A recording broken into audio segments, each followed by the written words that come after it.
हो गया।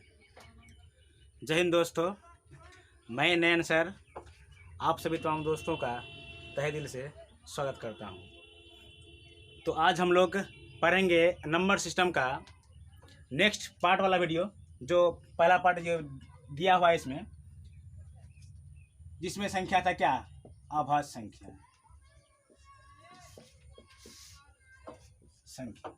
जिसे हम लोग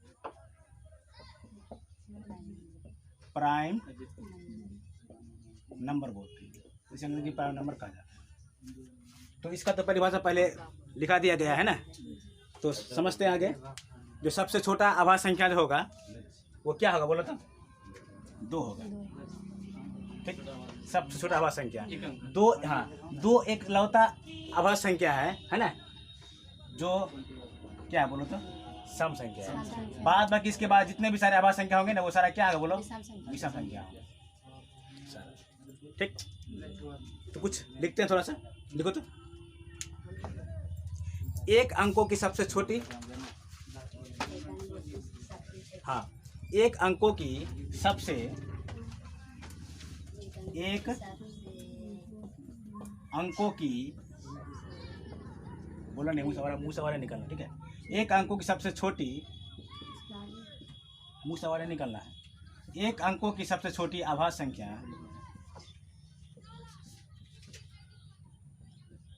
सॉरी, 2 होगा। क्या होगा, 2। उसके बाद फिर लिखते हैं, एक अंकों की सबसे बड़ी आभाज्य संख्या,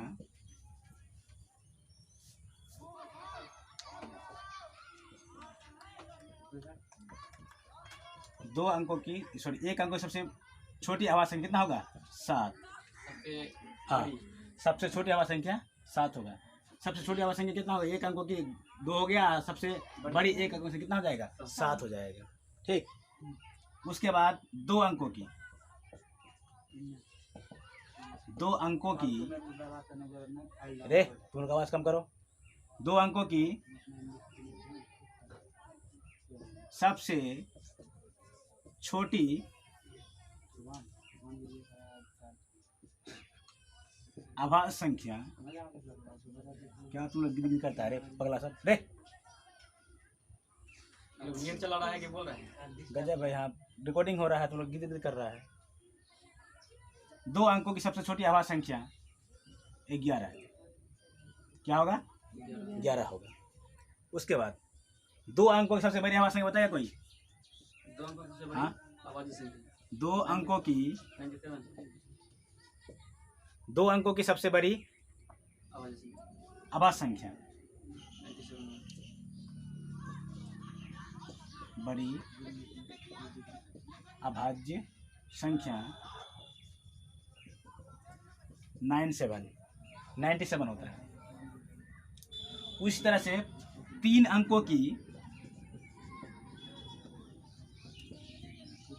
3 अंकों की सबसे छोटी आभाज्य संख्या कोई बताएगा, 3 अंकों की सबसे छोटी आभाज्य संख्या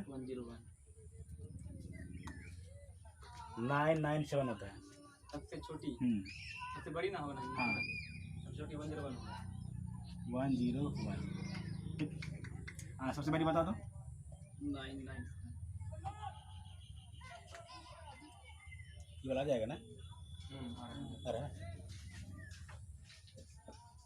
3 अंकों की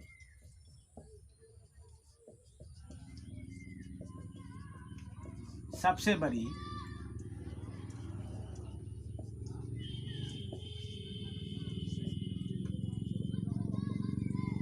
अभाज्य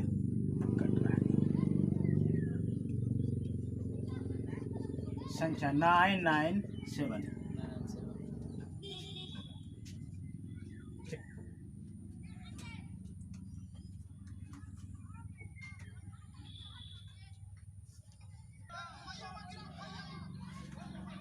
अब बताओ एक क्या होता है, एक, ये एक है ना, एक है ना, एक क्या है, कोई बताएगा कौन संख्या है एक? हम जानते हैं कि आभास संख्या उसको बोलते हैं जिसका, है ना, जिसका गुणनखंडन एक होगा और वो खुद वो संख्या होगा। तो ये क्या कहलाएगा बोलो? तो ये आभास संख्या कहलाएगा, ये नहीं कहलाएगा। अब बात ये होता है कि किसी को बोलेगा ना कि सबसे छोटा आभास संख्या क्या होगा, तो वो सोचता नहीं है, बस सीधा बोल दे क्या है, एक होगा, ये बोलेगा ना जी, है ना। एक बोल देगा तो एक क्या है बताओ, क्या एक क्या है ना, क्योंकि इसका इस तरह का प्रोसेस ग्रहण करना होगा इसको, तो एक ही होगा, फिर इधर क्या एक ही आता है, इसे क्या एक होगा। तो एक जो होता है ना, एक आभास संख्या नहीं है, ठीक। तो एक ना ही आभास संख्या है, समझा ना, और ना ही यह सह आभास संख्या है। सह आभास संख्या मतलब इसके बारे में इसके बाद जो पढ़ेंगे ना, तो इसके बाद पढ़ेंगे क्या, सह अभाज्य संख्या पढ़ेंगे। सिर्फ लगा देंगे क्या, को प्राइम नंबर, तो जैसा आभास संख्या मतलब ऐसा संख्या जो एक और खुद के अलावे भी अन्य किसी दूसरे संख्या से कट सकता है, उसको क्या बोलेंगे बोलो? तो सह आभास संख्या बोलेंगे। समझ में आया? बोला या नहीं? तो अब हम लोग समझेंगे क्या, सह अभाज्य संख्या जिसे बोलेंगे क्या, को प्राइम नंबर, ठीक। ये वो संख्या है ना, जो जिसका गुणनखंडन एक और n मतलब वो खुद संख्या के अलावा, है ना, अन्य कोई दूसरा संख्या से भी ये क्या करेगा, डिवाइड लग जाता है। जैसे आप समझते, जैसे 4 ले लीजिए आप, क्या ले लेंगे 4, तो इस 4 का मल्टीप्लाई गुणनखंड कीजिए इसको, तो 1 आएगा, फिर क्या आएगा जी 2 आएगा, फिर क्या आया 4 आया। मतलब ये हुआ इनके और इनके अलावा एक संख्या और है जिससे ये क्या क्या पूरा पूरा कट जाता है ना। तो इसका मतलब ये 4 क्या बोलो तो सह अभाज्य संख्या है, ठीक है। कोई दिक्कत देखो इसको करता है, लोग का भी रिकॉर्डिंग सह आभास संख्या है ना।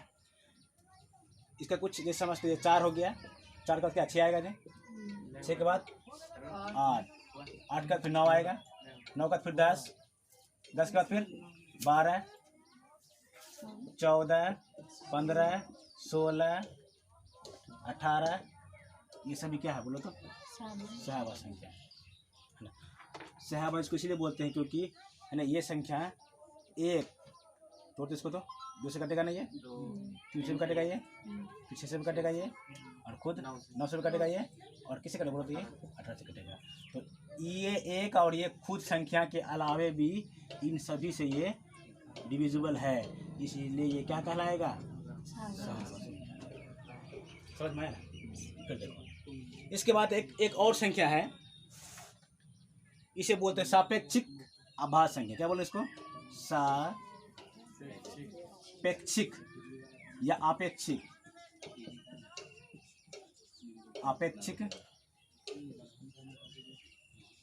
अभाज्य संख्या। तो सापेक्षिक और अपेक्षिक अभाज्य संख्या किसे कहते हैं? देखो वह संख्या सापेक्षिक अभाज्य संख्या बोलो जिसका कि दोनों संख्या अभाज्य हो। जैसे मान लो ये 2 है ना, उसका ये 3 है, ये क्या बोलो तो ये दोनों अभाज्य संख्या है। उसका फिर ले लीजिए क्या 7 ले लीजिए, फिर 11 ले लीजिए, ये क्या बोलिए तो ये भी अभाज्य है और ये भी अभाज्य, इसके सापेक्ष ये अभाज्य, इसके सापेक्ष ये अभाज्य।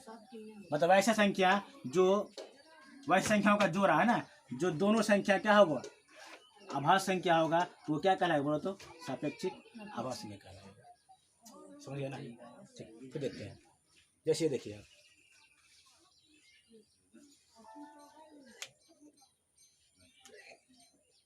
और सभी आभास संख्या का एच कितना था बताओ तो, हाँ मतलब लिख सकते हैं यहाँ पर कि सभी अभाज्य संख्याओं का HCF कितना है बोलो तो? एक आएगा, समझे ना। उसके बाद एक और आता है जुड़वा आभास संख्या। हाँ, जुड़वा अभाज्य संख्या, ट्विन प्राइम नंबर बोलते इसको, ट्विन प्राइम नंबर बोलते इसको। मतलब ऐसी संख्या दोनों जोड़ा में हो और आभास संख्या वो क्या कहलाएगा? जुड़वा आभास संख्या कहलाएगा। समझिए कि जैसे मान लो ये 2 है, ये 5 है, ठीक है, ये 7 है, 13 है, तो ये सब क्या कहलाएगा बोलो? जुड़वा आभास संख्या कहलाएगा। समझ गया ना? बोल। हाँ, 11 होगा, 13 भी होगा। मतलब सब जोड़ा जोड़ा में रहेगा तो उसको जुड़वा आभास संख्या बोलेंगे। समझ में आ रहा है? ठीक।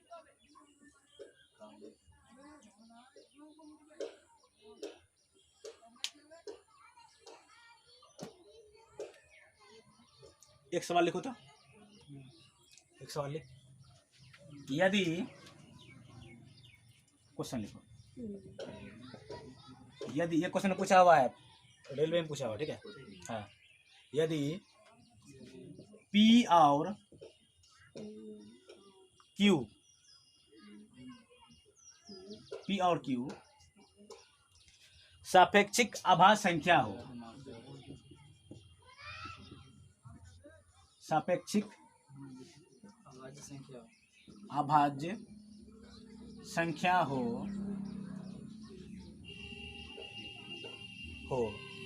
और है ना, P + Q = 10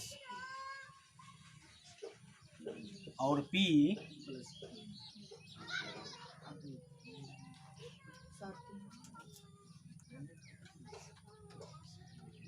< Q,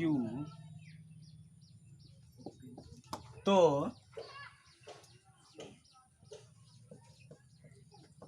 कितने जोड़े संभव है? जोड़ा कट हो बनेगा इसका, है ना, कितने जोड़े संभव है?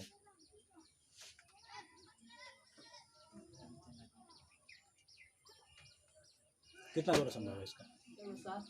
मतलब जोड़ा लगेगा। हाँ, जोड़ा बन लगाना है इसको, ठीक है। देखो ये सवाल है, मतलब इन दोनों को योग करके कितना पुराना है जी? 10 पुराना है। इसका सॉल्यूशन करते हैं। ये P और Q है, तो अगर मान लेते हैं यहाँ पर 2 रखते हैं, यहाँ पर 8 रखते हैं, तो ये कितना? ये 10 हो गया ना। ये P है ना, ये P और ये क्या, ये Q बराबर कितना? 10 है, ठीक। यहाँ पर 2 रखेंगे। तो एक बार बताओ, जुड़वा आभास संख्या, सॉरी ये सापेक्ष आभास संख्या क्या था? जो इसके सापेक्ष में ये आभास संख्या, इसके सापेक्ष में ये आभास संख्या है, एक दूसरे के सापेक्ष आभास संख्या ना, तो ये क्या कहला? सापेक्षिक या अपेक्षिक आभास संख्या कहलाएगा। समझ में आया? उसके बाद यहाँ पर लिख क्या लिख सकते? 1 + 9 भी लिख सकते हैं ना, तो भी 10 पूरा ना। उसके बाद 3 + 7 भी कर सकते हैं, तो भी क्या ये 10 पूरेगा? नहीं पूरेगा जी। उसके बाद और क्या है बोलो? 6 + 4 भी कर, तो भी ये 10 पूरेगा नहीं। उसके बाद हाँ, 5 + 5 करेंगे तो भी ये क्या आएगा? ये भी 10 पूरेगा।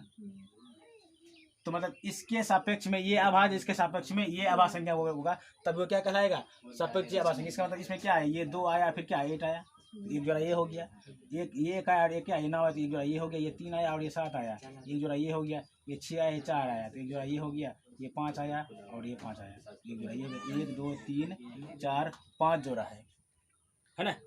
और आया क्या कुछ? उल्टा पुल्टा नहीं आएगा। तो वही होगा जिसका बताए थे ना, HCF क्या होगा? 1 होगा, तो वही का इसमें आ सकता है। ये बताओ, तो इनका आवास संख्या 1 होगा, तब HCF होगा, तो ये होगा। उसका ये वाला होगा, इसका नहीं होगा। 9+1 का 1 होगा। हाँ, इसका नहीं होगा, इसका 5 होगा HCF। समझा? इसका मतलब 1 और ये कितना है जी? 2। यहाँ पर 2 पेयर समझते हैं। कोई दिक्कत?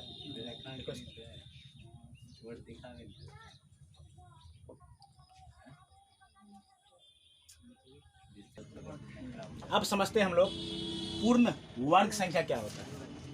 ठीक, तो पूर्ण वर्ग मतलब वैसा संख्या। तो सबसे पहले ये समझते हैं वर्ग क्या है। वर्ग वर्ग क्या है?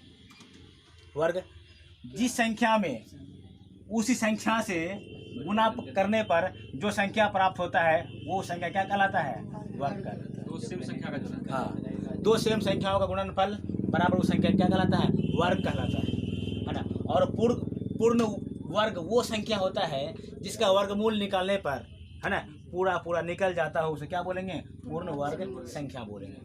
जैसे समझते हैं पहले, जैसे एक का आप वर्ग कीजिए, कितना आएगा बोलो तो? एक ही आएगा।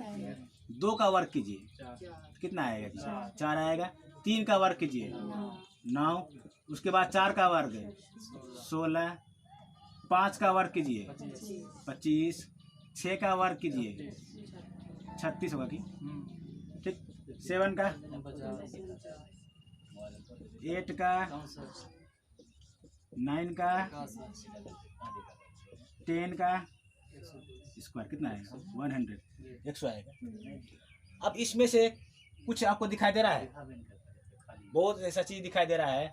अगर हम लोग नंबर के बारे में बात करें तो 1 होता है, 2 होता है, 3, 4, 5, 6, 7, 8, 9 और 0, इतना ही आएगा। कुल संख्या कितना होता है जी हमारा? 10 संख्या होता है ना। अब इसमें से 1 से लेकर के हम लोगों ने 10 तक का वर्ग किया, तो इसमें से देखो इकाई के अंक में 1 आ रहा है, फिर 4 भी आ रहा है, 9 भी आ रहा है, 6 भी आ रहा है, 5 आ रहा है ना। अब बात तो उसी पर रिपीट हो रहा है, देख लो रिपीट हो रहा है। जब रिपीट हो रहा है तो इकाई के अंक पर बचा कौन? कट संख्या बचा। टोटल 10 संख्या ना, 1 2 3 4 5 संख्या तो आ गया जी। हाँ, और 0 भी है, देखो हाँ 0 भी है। इकाई के अंक पर 0 बचा, 4 संख्या ना। तो 4 संख्या कौन कौन नहीं आया है? इकाई के स्थान पर 2 नहीं आया है, उसके बाद 3 नहीं आया है, उसके बाद 7 नहीं आया, उसके बाद और क्या है जी? 8 नहीं आया, 8 नहीं आया। इतना समझ में आया कुछ? तो ये पॉइंट वाली बात है। तो कोई भी संख्या पूछेगा ना, इनमें से कौन सा है ना पूर्ण वर्ग है, तो पूर्ण वर्ग तभी होगा जिसके अंत में क्या आएगा जी बोलो तो? है ना, पूर्ण वर्ग सभी वो संख्या होगा जिसके अंत में 1 आएगा, 4 आएगा, 9 आएगा, 6 आएगा, 5 आएगा, उसके बाद 0 आएगा। अगर जिस भी संख्या का इकाई अंक में, ठीक है, इकाई अंक में 2, 3, 7 और 8 अगर आ जाए तो वो संख्या कभी भी पूर्ण वर्ग संख्या नहीं होगा। समझ में आ रहा है ना? ठीक। तो एक क्वेश्चन बात इसी से, ये तो समझ में आ गया पूरा। ये वाला रहेगा जिसके जिस भी संख्या के अंत में, तो हम समझ जाएंगे कि वो पूर्ण वर्ग संख्या होगा, और ये रहेगा तो हम समझ जाएंगे पूर्ण वर्ग संख्या नहीं होगा। एक सवाल लिखे तो, निम्न में कौन संख्या पूर्ण वर्ग संख्या है? निम्न में कौन संख्या, निम्न में कौन संख्या, कौन सी संख्या पूर्ण वर्ग संख्या है?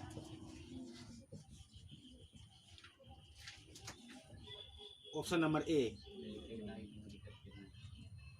काट कूट कुछ भी कर दो। Now option number B.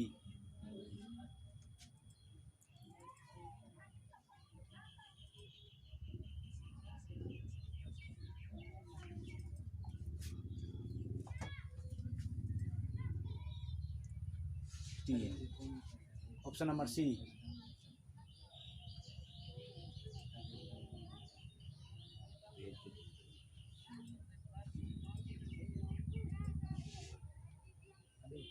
दो देते इस पे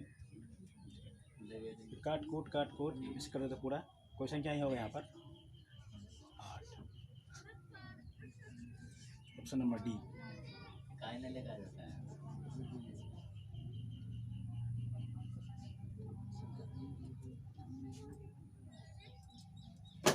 अब बताओ इनका आंसर कौन सा होगा? 9 ये नंबर, ये ऑप्शन क्या होगा? ये वाला क्या होगा इसका आंसर? 9 होगा। ये तो बता दिए कि 3 तो लास्ट में आएगा नहीं, 7 भी लास्ट में नहीं आएगा, 8 भी नहीं है ना, और 8 भी नहीं आएगा लास्ट में। ये हो सकता है, समझ गए ना? कोई दिक्कत इसको समझने में? समझिए। चलिए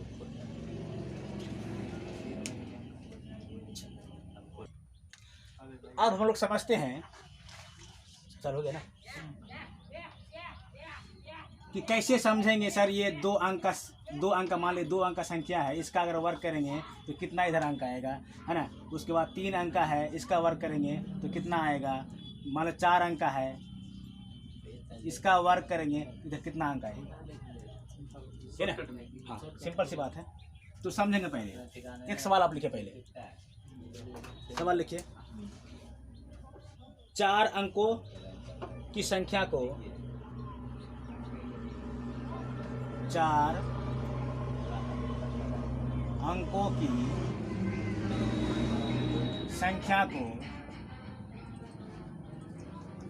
को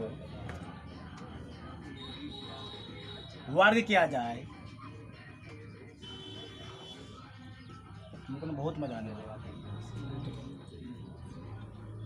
वर्ग किया जाए तो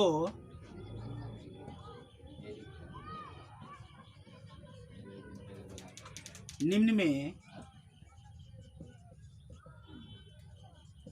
कौन सी संख्या पूर्ण वर्ग हो सकती है, पूर्ण वर्ग हो सकती है। Option A x x x x x x x 9,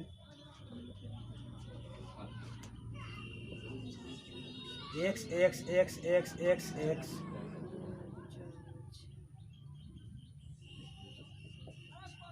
3 3 6 2 5 C number, x x x x x x 7 D number, option D x x x x 4। अब बताओ कौन सा होगा।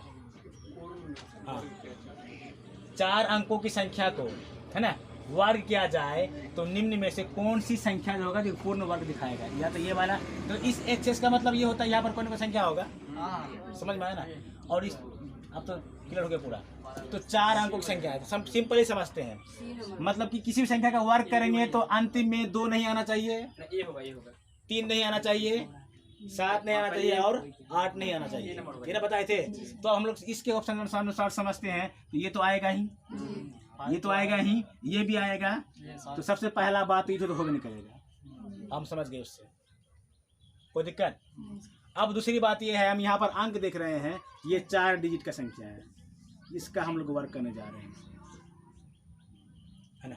अब 4 डिजिट संख्या का वर्ग जब करेंगे ना, तो इसका 2 गुना से, है ना, एक कम आएगा या बराबर आएगा।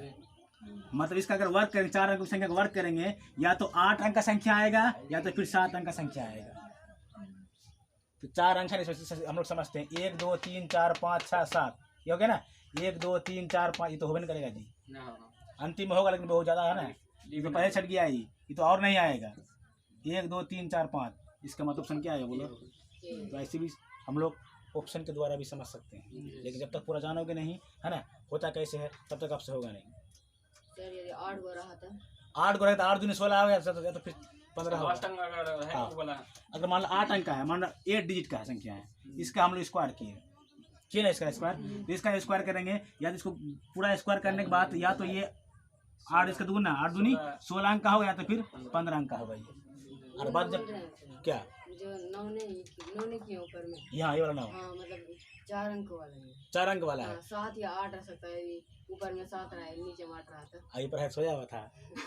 हाँ 7 अगर आएगा तो पूर्ण वर्ग नहीं होगा। मतलब ये बोले, जो किसी भी संख्या का वर्क करेंगे ना, तो उसका अंत में या तो 1 आएगा या 2 आएगा, ये ना जी, 2 नहीं, 2 था, 2 नहीं आएगा ना, 2 नहीं था, 2 नहीं आएगा। उसके बाद 4 आ सकता है, 6 आएगा, 9 आएगा, और क्या आएगा, 5 आएगा, और 0 आ सकता है। उसका किसी भी संख्या अंक, ये पूर्ण वर्ग होगा, ये वाला क्या होगा, ये पूर्ण वर्ग होगा। उसके बाद अगर 3 आ रहा है, फिर 2 आ रहा है, 7 आ रहा है और 8 आ रहा है, ये पूर्ण वर्ग नहीं होगा। तो इसमें इससे मिला लो देख करके, 5 तो आएगा, लेकिन बात ये 4 अंक ना है, 4 अंक का मतलब होता है 4 डिजिट की संख्या। माने मतलब ये हो गया, मतलब ये 4 6 8 और 9 इसी का वर्ग करेंगे तो 1 2 3 4 हुआ ना जी, ये हुआ 4 डिजिट। तो इस सब संख्या का वर्ग करेंगे तो या तो इसका दुगुना या तो 8 आएगा अंत में, या तो फिर 8 ना टोटल संख्या होगा 8 गो या फिर 7 गो होगा, 7 संख्या या फिर 8 संख्या होगा। ठीक, कोई दिक्कत आप समझा? बोलो, नहीं समझा? हाँ जी। एक सवाल और लिखिए आप। 3 अंकों की 3 अंकों की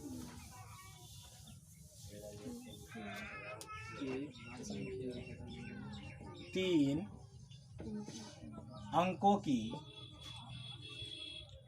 विषम संख्या को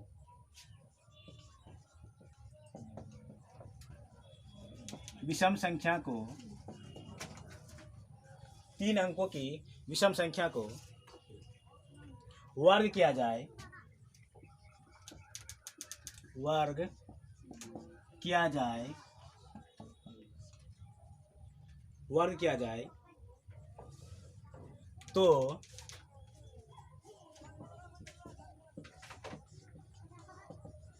निम्न में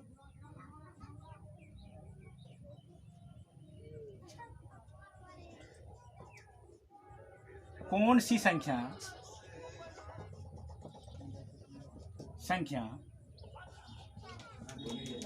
पूर्ण वर्ग होगी, पूर्ण वर्ग होगी, पूर्ण वर्ग होगी। ऑप्शन ए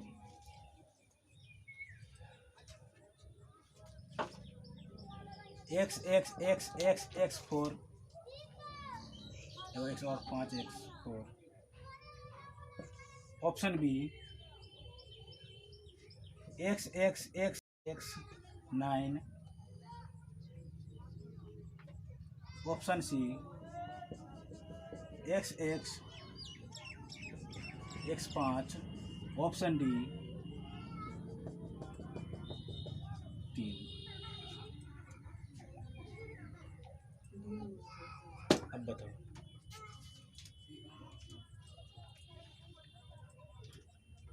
तीन अंक का संख्या ना, 3 दूनी 6 या तो फिर 5 है ना।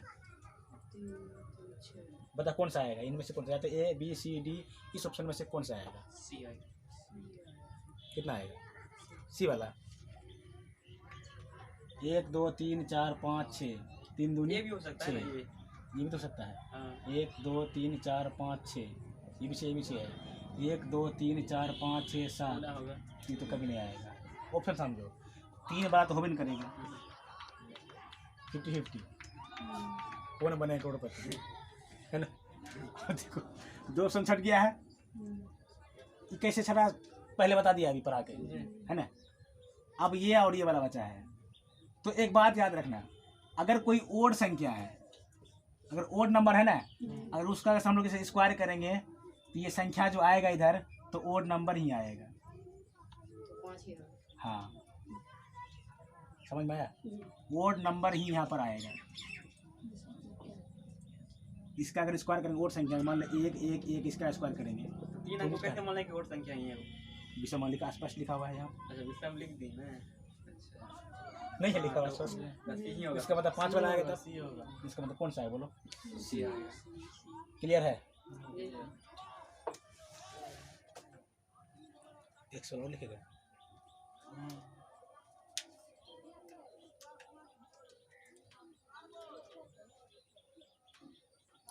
ओके ना।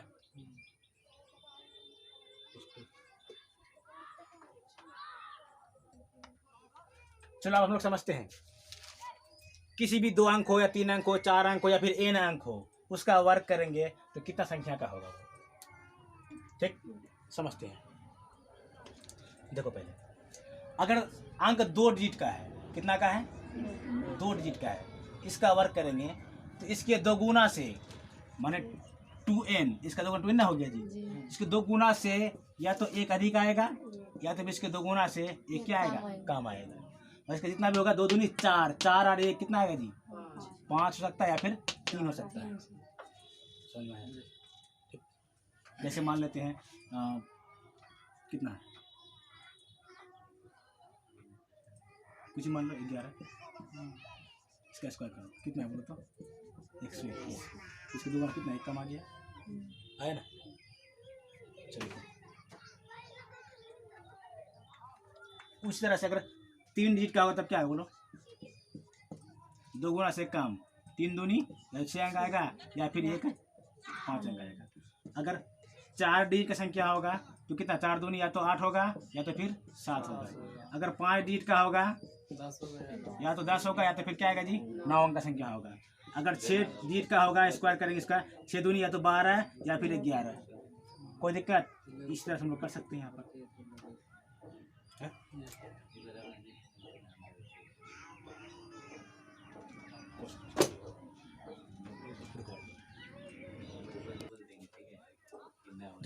किसी भी है ना विषम संख्या का वर्ग जो हम लोग करेंगे तो विषम संख्या ही आएगा। ये विषम संख्या लिख सकते हैं यहाँ पर आप लोग, किसी भी विषम संख्या का वर्ग विषम संख्या ही आता है।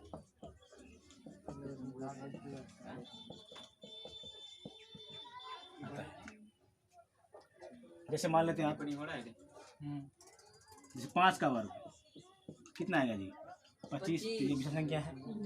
9 का वर्ग कितना आया 81, ये विषम संख्या है।